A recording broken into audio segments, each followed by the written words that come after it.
You're tuning in to Stellar Cycles, hosted by Alina Souza and Eva Brown.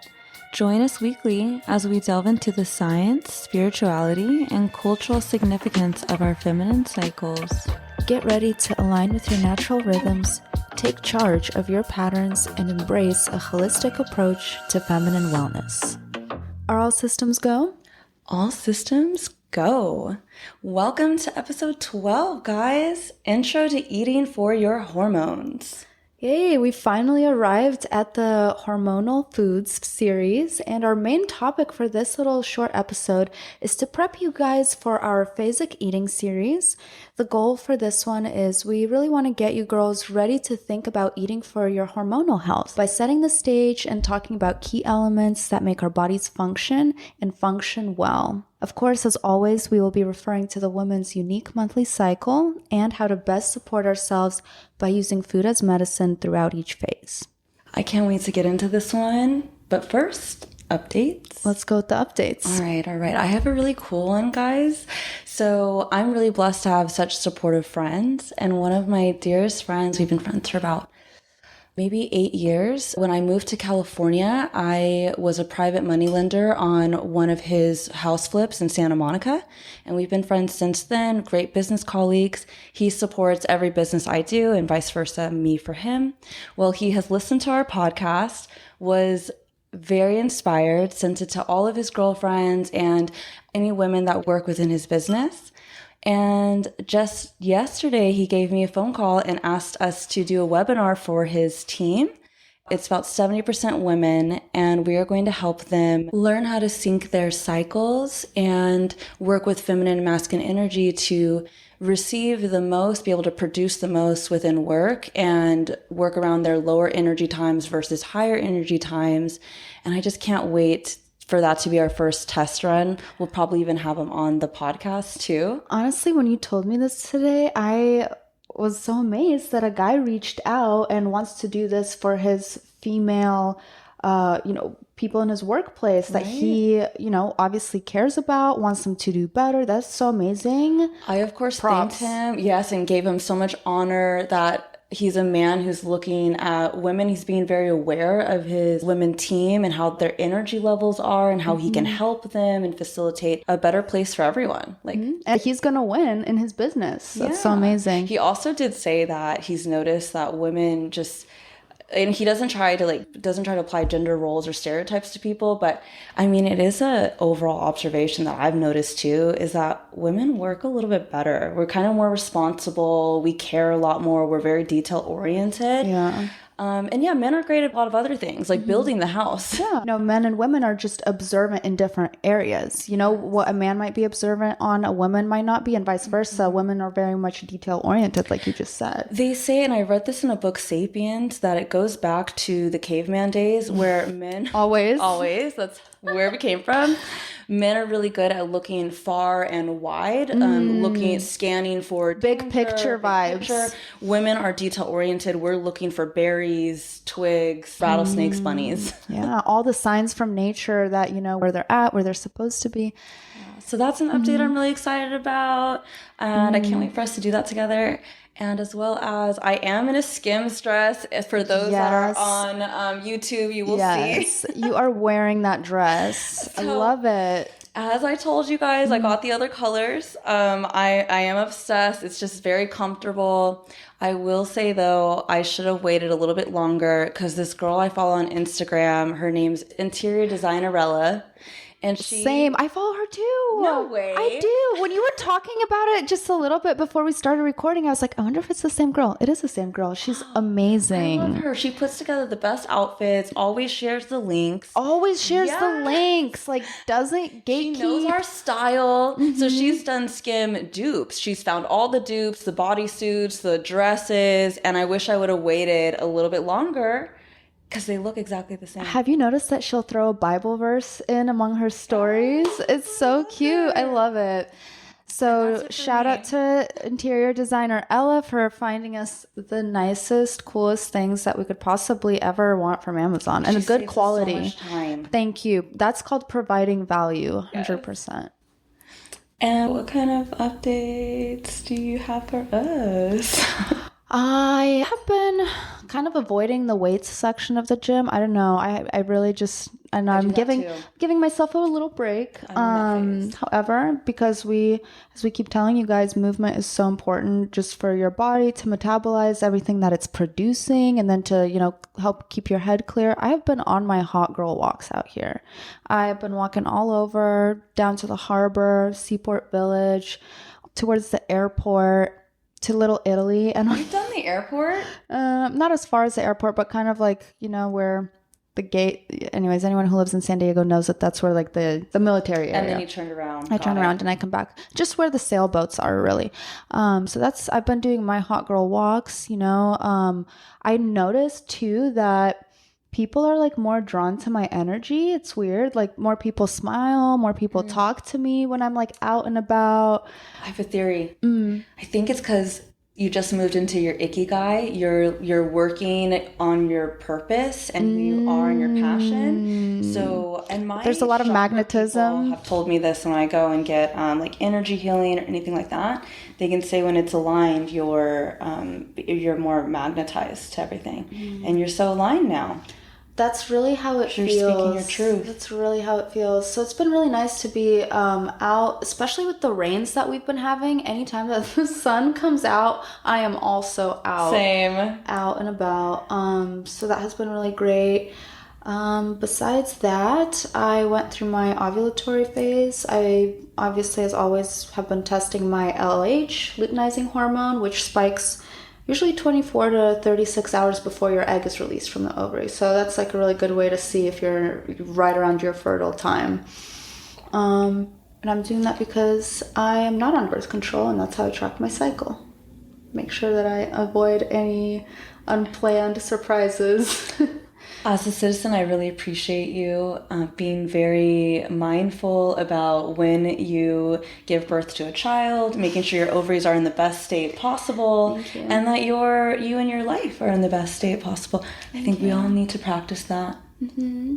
Another thing on my hot girl walks, because I'm a huge believer of like putting yourself physically in areas where you want to be. Same. I walk down to the yacht parking and I check on that yacht every single day like it's mine, and Oh, that's cute. Yeah, and I make sure that it's good and it's just sitting there. Have you named her yet? No, it's like the Dalton or something like that. I have no idea what it is, but that's my baby. I check on every single day. Another thing is I stepped by our pharmacy. We have a little holistic pharmacy on Cedar Street in San Diego. It's called Remedy Pharmacy. It's amazing. They sell a lot of really high quality health products there, like supplements, even toothpaste, razors, face wash, makeup remover, all sorts of things, hair clips, even gift cards. But books. Remember when I bought when you walked out with that book and then returned to buy it? I was so attached to this book, and I forgot. Alina and I were talking, and I walked back in. We walked out, and I realized it was still in my hand. Mm-hmm. And then we walked back a block and a half to pay her. It was amazing. It was a book about herbs, right? Yeah. It goes over every month what you should eat. We'll share it with you guys. We'll definitely incorporate that at some point. But the reason I went over to that pharmacy is because there's a herbalist there by the name of Rose, and she has been so helpful to me in like helping me stabilize my hormones and get me on some good supplements.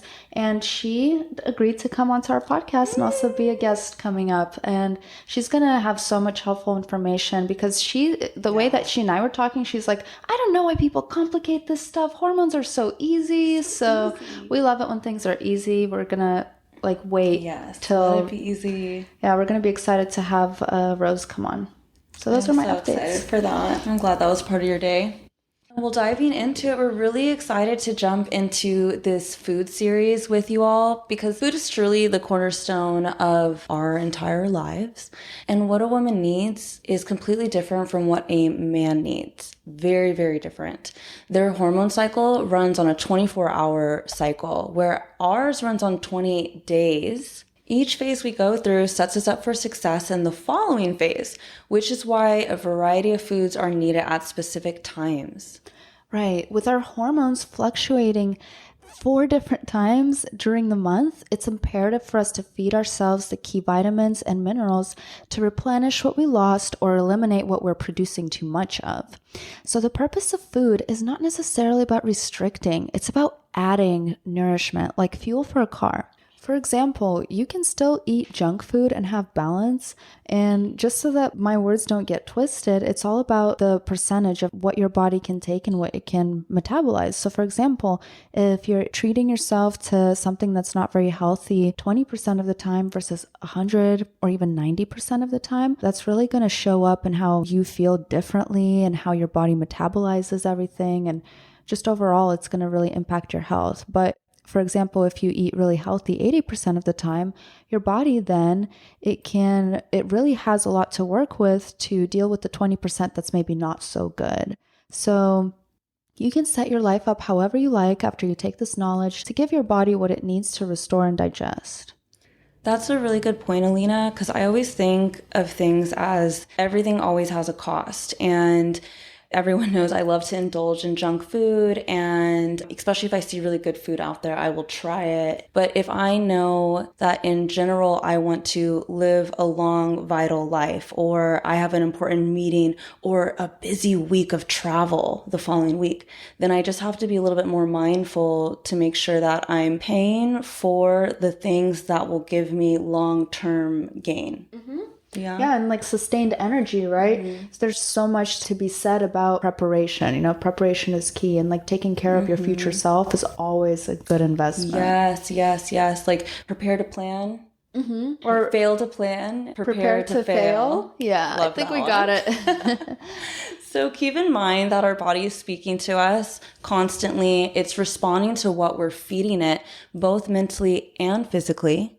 And with that, we have some foundational food guidelines that we want to keep in mind throughout this series. We found these in the book called The Women Code. These guidelines are based on food energetics, micronutrient support, and estrogen metabolism. Yeah, so to break that down for you guys a little further, food energetics just means that different foods result in different energetic experiences in your body. You know what this means. This is why eating mac and cheese feels totally different than eating, that kale, mushroom, sweet potato bowl that I make that is just so nutrient dense. And of course, the way that these differences in the energy of the food are felt and experiences are both immediately and then later on once that food is being digested, right? So the foods that we recommend in each of the phases align with the energy you experience and or the kind of energy you need most to feel your best in each phase. So the food is just going to go along with the energetic feeling that you want to experience after you ingest it. Exactly. And this is why I don't have to drink coffee. I've stopped drinking coffee maybe 2-3 years ago just because I was really intuitively eating. And I've noticed I have so much more sustained energy than before. And now I'm always thinking, I know I compare things to meetings because obviously that's what I do a lot of. But what's key here is if you have a really important meeting, then the day before you could use this information we're giving you to eat the food needed to sustain you and set up your mind to be clear and focused in the meeting. Yeah. So I'm thinking like B12 foods, right? Because vitamin B12. What are B12 foods? So like eggs. Eggs have B12. That's just the only one I can think of off of the top of my head. But again, those are things that are going to help your neurons function better. And that's going to give you that mental clarity that you're talking about. Eggs are a superfood. I mean, there's so much controversial information out there online, but I believe they're a superfood. So micronutrients are building blocks specifically needed during this phase. They're going to help you support proper hormonal rations and avoid any imbalances. Everyone's going to have different micronutrient demands depending on their body type and the phase and their genetic makeup. You really have to be your own chemist and your own doctor most of the time. And yeah, it's so interesting how even like the slightest thing, we're talking about micronutrients here, that can throw off a hormone balance, right? So that's so important. And finally, Estrogen metabolism. This is so important since estrogen levels vary according to which phase you're in, right? So in the follicular phase, as your eggs are growing, they're just starting to build up the estrogen that's coming from your ovaries. And then that estrogen gets a little higher. And then towards the end of your luteal phase, it's also pretty high. So many of the symptoms that we talk about as far as PMS, heavy bleeding, cramping, all these things are brought on by excess estrogen. So we want to keep that estrogen moving always to properly metabolize and then eliminate that excess as quickly as possible. And all of these things, food energetics, micronutrients, and estrogen metabolism are all done by adding the right foods at the right times into your diet. Exactly. And no, you don't necessarily have to eat according to these principles 100% of the time. Not at all. Yeah, no. Because if you start at this extreme, you're going to get overwhelmed with drastic change. You'll find it a lot harder to stick with these habits. So you want to take small baby steps. As our previous guest, Miss Katie Rose, would say on her podcast, a smidge a day. A smidge a day. Could be key here. So maybe like 60-40 or 70-30, small baby steps in the right direction, new foods, try a meal out, maybe prepare enough for 2 or 3 days to make it easy for yourself. And always check out our Instagram for our meals. We posted so much. Yeah, just to give you guys a visual, kind of like when pilots fly an airplane, just a 1 degree change in the route can lead them to a completely different place than they were supposed to land. Same in your lives. If you just implement like a 1 degree, small incremental change, but every single day it's going to stack up and you're going to veer off and find yourself in a different place and that change that you wanted to achieve. But, if you can do 80-20, like we were talking a little earlier. When you're really taking care of your body 80% of the time, and then 20% of the time you can have fun, eat foods that you love to indulge in, that make you so happy. That's really the best way for your body to handle all those occasional things that maybe aren't the most nutritious, but that you should get to enjoy anyway, because it's life. And, God gave us all of these things to enjoy and be thankful for. Balance. And this can be a big but hugely beneficial change in how you shop, cook, and eat. And it'll take some time, again, before this becomes second nature to you, but don't give up. Before you know it, you'll be so in tune with your phase and the foods you need at that time, it'll change your life. And I totally feel this way, because when I go to the farmer's market, I'm like, okay, I'm in my follicular phase. I'm getting sprouts. I'm getting the fresh things, vice versa. Everything compounds and stacks on top of each other. Makes you more aware. This week you learn this. Next week you implement it in your life. And 3 years from now, it'll look completely different. Totally. The final thing we want to leave you with before we jump into this series is to definitely do your own research. If you have time, or simply just be intuitive and listen to what your body needs and is craving in that moment. And really realize that if you're craving sugar or chocolate, it doesn't necessarily mean to lean into that your intuition's telling you to go eat sweet or indulge in junk food. And of course you can, but your body's really saying when it's craving sugar or junk food that it actually needs magnesium, especially if you have heavy chocolate cravings. So you want to load up on foods with that or supplement it with vitamins. Like you and I both use Bio-Optimizers. Shout out, best magnesium on the market. Great for sure. Magnesium. And y'all know I research my vitamins. Yeah, that magnesium has 8 different types in it, so that's a really great one. Bio-Optimizers. It's the only one that I found that has all 8 and doesn't have magnesium stearate, which is actually a preservative. It's not magnesium. We don't want that. Yeah. There's a lot going on with like the capsules that they put the supplements in. And also know that the food industry, they get, especially in the vitamin world, they get tricky with how they name things, because sometimes it would throw you off. You think magnesium stearate is magnesium and that would be healthy, but it's not. It's a filler and is toxic to us. Right. I mean, like we're always going to say, you have to do your own research, be your own doctor, be your own chemist, because no one's going to take such a good care of your body like you can. That's something that my dad always said. He always reminded us that always take care of yourself, because no one can care for you like you can. Absolutely. Again, with that being said, doing your own research, if you have the time, definitely fact check things always. We use books with peer-reviewed published medical studies, like the Female Empowerment Cycle has a lot of studies in it. Woman Code is based on, a woman with her own practice and so much research done on hormones. There's always going to be so much controversial information online, so always follow your heart, listen to your gut, listen to that womanly intuition. You know what your body needs, and you know what's best for you. Exactly. And tune into the next episode to learn what and how to eat during phase 1, your period. See you soon. Bye. This show is intended for inspiration and entertainment and is not meant to replace your physician's medical advice. Music by Moon Blue. Editing by Alina Salza.